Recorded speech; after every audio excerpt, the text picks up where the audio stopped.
Meow. Welcome back to the Scratching Post. We're going to be taking a look at what children are being taught at home and in schools. So let's jump right into the videos. I teach my elementary school students about gender identity. Learning about gender identity helps children develop critical social-emotional skills such as self-awareness, social awareness, and respect. I teach my students that there's a whole spectrum of gender identities and that everyone, whatever their gender, deserves love and respect. Some people are girls, some are boys, some are both, some are neither. Gender is all about how we feel on the inside and how we express ourselves. The most important thing I teach my students is that it's our job to listen to and learn from people when they share with us who they are, and that we need to use the name and the pronouns that people ask us to use when we refer to them. Here are some of the books and tools that I found the most useful when teaching about gender identity. Bruh. First of all, the fact that schools are teaching children anything about sexuality prior to puberty age is despicable. Sex shouldn't be taught until normal sex ed class age. And it should only teach the basics to keep teens safe, not taught to children. My room does not have a flag. It used to be there, but I took it down during COVID because it made me uncomfortable. And I packed it away and I don't know where, and I haven't found it yet. A kid today goes, hey, it's kind of weird that we just stand and then, we say it to nothing. And I'm like, oh, well, I gotta find it. In the meantime, I tell this kid, we do have a flag in the class that you can pledge your allegiance to. And he looks around and he goes, oh, that one? We are in scary times. I want to show you what's being concealed from the parents in the Santa Barbara Unified School District. Inclusive curriculum lessons, there's collections, the LGBTQ heritage, gender inclusive biology, educate and celebrate. There's activism, the youth advocate toolkit is full. Thank God. A teacher who's brave and has a brain. Secondary resources. 105 things white people can do for racial justice. White people do something. It's basically defunding the police and a new, smarter approach to public safety. It says to donate to BLM, make small crimes legal, do not support prisons, This is insanity. and reduce prison sentences.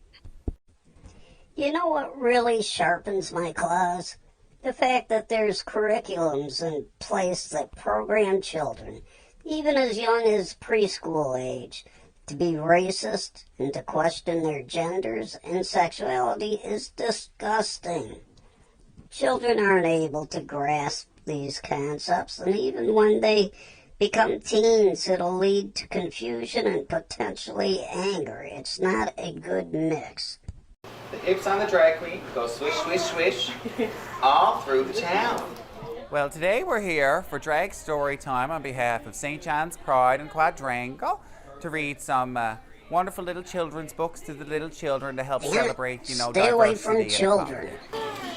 The reaction today was excellent. I got to This is say they were laughing and carrying on with at youngsters its too. finest. It was lovely to see, and it was great to be able to showcase my art form to a younger audience. And I've been involved in the Pride community for years, so I know about the drag community, and I knew that anything involving drag queens was going to be a time. And also, it's a chance for her to see things that she doesn't normally see. Especially with the pandemic, she doesn't see other people a lot.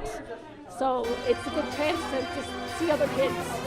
I like to be fast, I like to be slow, I like to be everywhere I go.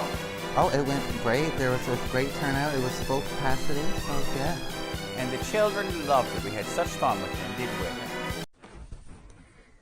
They can teach acceptance without handing out trans and gay pride flags and reading drag queen books to children. But the reality is, it has nothing to do with acceptance and everything to do with indoctrinating the children.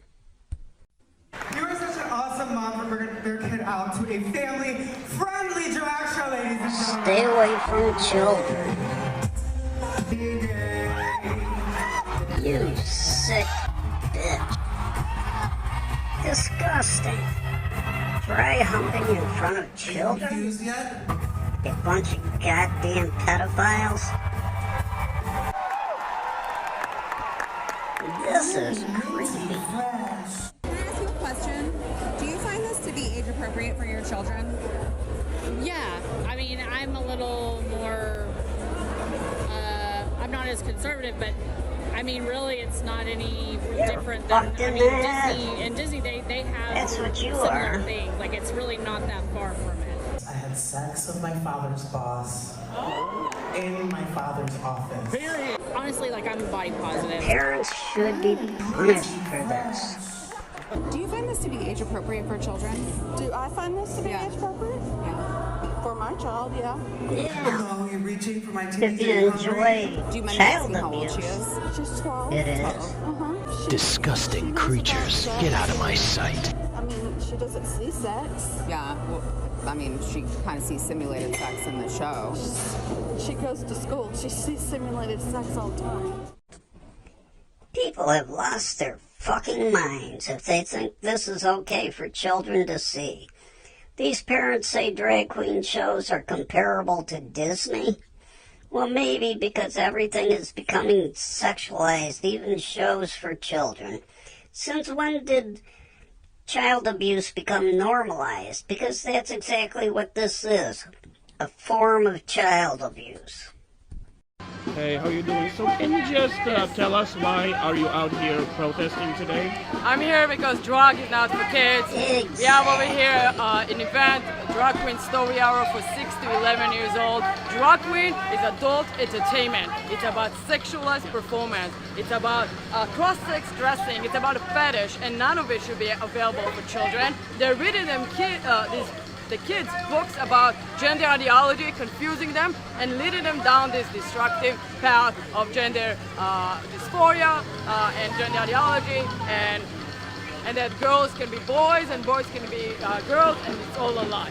That's the truth. Like, for instance, do you believe gender ideology should be taught in schools? No, I don't believe. I am representing an organization called Gays Against Groomers. I'm the New York chapter leader.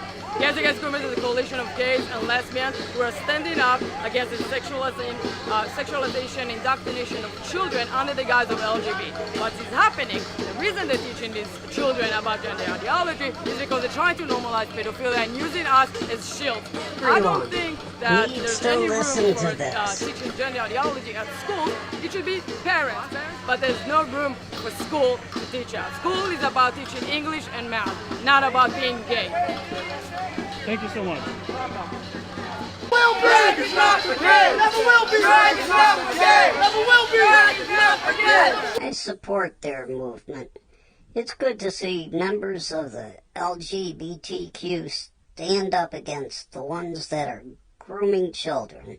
They have common sense, and more people that have common goals need to work together to get normalcy back in society and fight against the ones grooming and sexualizing children.